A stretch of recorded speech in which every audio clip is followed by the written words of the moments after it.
எனக்கு இந்த கலாச்சாரம் பிடிக்கல, பண்பாடு பிடிக்கல, தாலி பிடிக்கல அப்படின்னு பேசுற பெண்கள் அவங்களோட வச்சுக்காம அது சபையில தைரியமா பேசுறாங்க, மற்ற பெண்களுக்கும் புகுத்துறாங்க.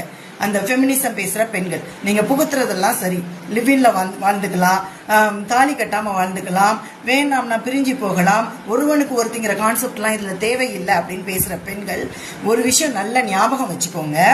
இந்த கலாச்சாரம் அதுல ஒன்றி வாழ்ற பெண்களுக்கு மரியாதையும் பாதுகாப்பும் தன்னால கிடைச்சிடும். நீங்க அதை மீறி ஒரு லைஃப் ஸ்டைல இன்ட்ரடியூஸ் பண்றப்ப அதுல அந்த பெண்ணுக்கான மரியாதையும் பாதுகாப்பும் கட்டாயமா கிடைக்கணும். ஒரு கலாச்சாரத்தை மீறி இன்னொரு கலாச்சாரத்துக்கு நீங்க உள்ள போறப்ப அதுல பெண்ணுக்கான பாதுகாப்பு ரொம்ப ரொம்ப முக்கியம். நீங்க சொல்ற எந்த விஷயத்திலயும் பெண்ணுக்கான பாதுகாப்பு இல்லை.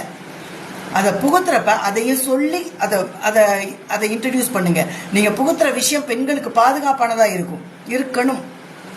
அதை விட்டு நீங்க பேசுனீங்கன்னா அது ஃபேக் தான், அந்த லைஃப் ஸ்டைல் ஃபேக் தான்.